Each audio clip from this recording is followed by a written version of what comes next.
begging me to uproot my life to become his full-time caregiver. My mind flashed back to the coldest day of my life. 2 years ago, when I called him sobbing with my own terrifying diagnosis, his exact words were, "We can't deal with this right now. Your sister is planning her wedding." They completely erased me from the family, leaving me to face the brutal reality of chemotherapy completely alone. But tables turn, and karma has a flawless memory. As my father wept into the receiver, waiting for the dutiful daughter he abandoned to save him, I didn't yell. I didn't scream. I just delivered a quiet, forward response that completely shattered his entitlement and left him dead silent on the line. Follow my story until the end to see how the ultimate family betrayal met the ultimate reality check. My name is Rose Bennett, and at 20 years old, I believed I had my entire life perfectly mapped out. I had a stable job, a cozy apartment, and the comforting, naive assumption that the family who raised me would always be my ultimate safety net. But life has a brutal way of tearing down your reality in a single afternoon, transforming your entire world into a waking nightmare before you even realize what is happening. It all started with a routine doctor's appointment for some persistent fatigue, something I had easily dismissed as simple stress from working too hard.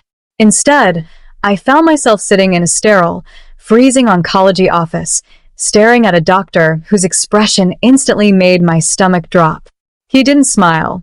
He just took a deep breath, looked at my charts, and delivered the devastating diagnosis: Stage 3 cancer. The words echoed in my ears, making the entire room tilt violently.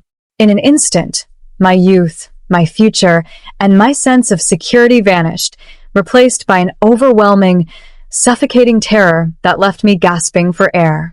Desperate for comfort, my instincts kicked in. I didn't care about past arguments or minor family dramas. I just needed my parents. With trembling hands and tears streaming down my face, I grabbed my phone and dialed my father's number. I truly believed that hearing his voice would make the nightmare manageable and that my family would immediately rush to my side to help me fight for my life.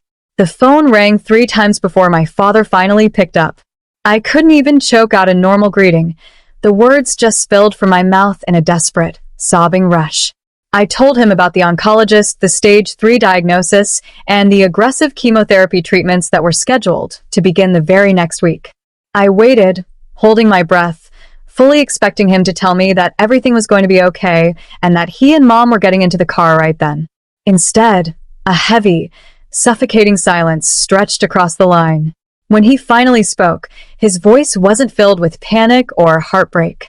It was filled with irritation. He sighed heavily and uttered the exact, chilling words that would play on a loop in my mind for the next 2 years. "We can't deal with this right now. Your sister is planning her wedding." The sheer cruelty of it hit me harder than the diagnosis itself. He went on to explain that my younger sister, Daphne, was deeply stressed about her catering choices and venue decorations for her upcoming luxury wedding, and they simply didn't have the emotional bandwidth to handle my medical crisis. Daphne had always been the pampered, undisputed golden child of the family, but I never imagined her wedding aesthetics would completely eclipse my literal fight for survival. My father told me to keep them updated via email so they wouldn't get distracted, and then he hung up, leaving me utterly alone in the dark. Walking into the oncology ward for my first chemotherapy session was the loneliest moment of my entire existence. I sat in that big, vinyl infusion chair, completely surrounded by a sea of unfamiliar faces. Everywhere I looked, other patients had loved ones holding their hands, adjusting their blankets, or whispering words of encouragement. I had no one. I just had the steady, rhythmic drip of the 4 bags pumping toxic chemicals into my veins, trying to destroy the sickness inside me while my body slowly withered away under the strain. The months that followed were a grueling, waking nightmare.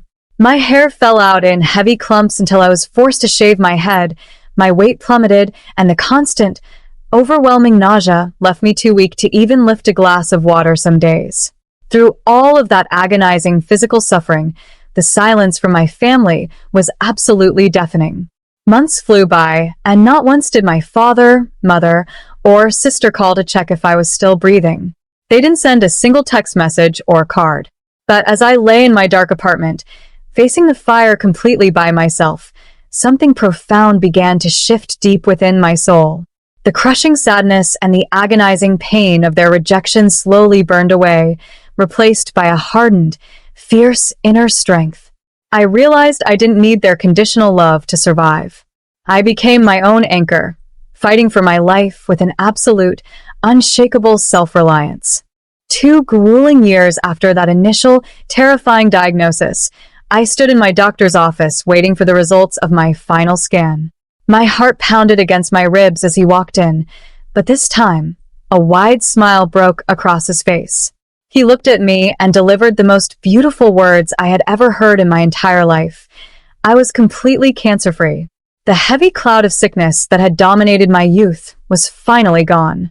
Before I tell you how my father suddenly crawled back into my life after missing my entire battle, take a quick sec or watching from so I can see how far the story of survival has reached. With a completely clean bill of health, I made the conscious decision to wash my hands of the past entirely. I formally cut off all contact with my toxic family, blocking their phone numbers and removing them from my social media accounts. I started fresh. I landed a fantastic new job, moved into a beautiful, sunlit apartment of my own, and began decorating it exactly the way I wanted. I built a vibrant network of true, loyal friends who actually valued my existence. I was no longer just surviving. I was finally flourishing independently, proving to myself that I could build a magnificent life entirely on my own terms. One evening, while I was sitting on my sofa enjoying a quiet dinner, my phone suddenly began to vibrate against the coffee table. I reached over to pick it up, expecting it to be a call from one of my friends planning our weekend get-together. Instead, my heart stopped for a beat as I stared down at the screen. After 2 years of absolute, unbroken silence, my father's name was flashing right there in front of my eyes.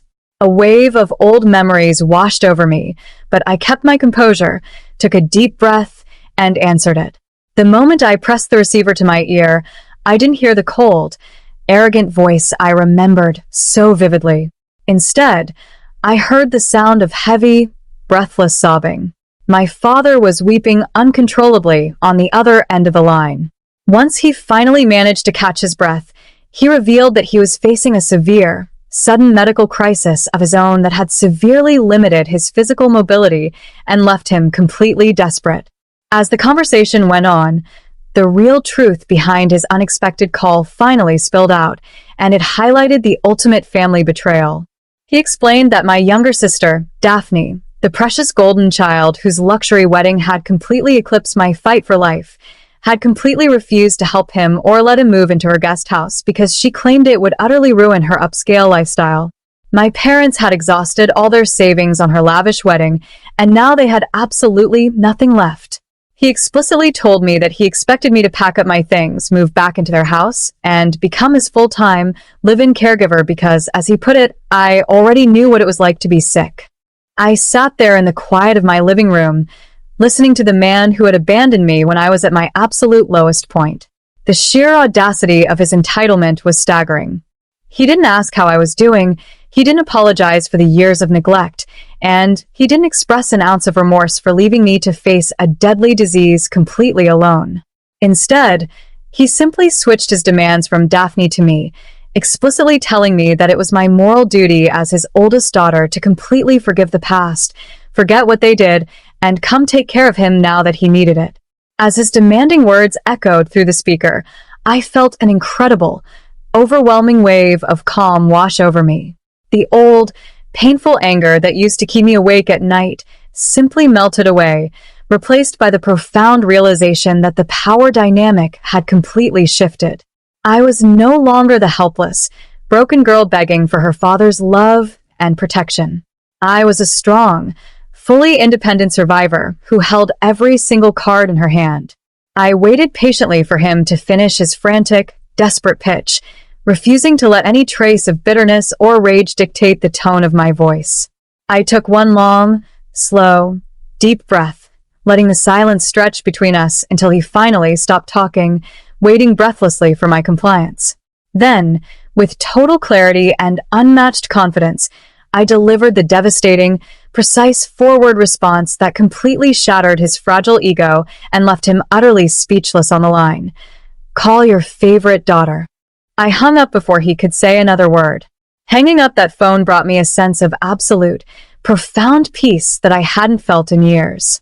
I knew with total certainty that I had made the right decision, refusing to break my hard-won boundaries for the very people who had entirely discarded me at my absolute lowest point. I later found out through an old family acquaintance that my father had to rely on basic state assistance for his care, while Daphne blocked his number entirely to protect her own comfort. Do you think I was too cruel by turning my back on my father when he was sick, or did he get exactly what he deserved after abandoning me during my cancer treatment? Next video on your screen for another wild story of poetic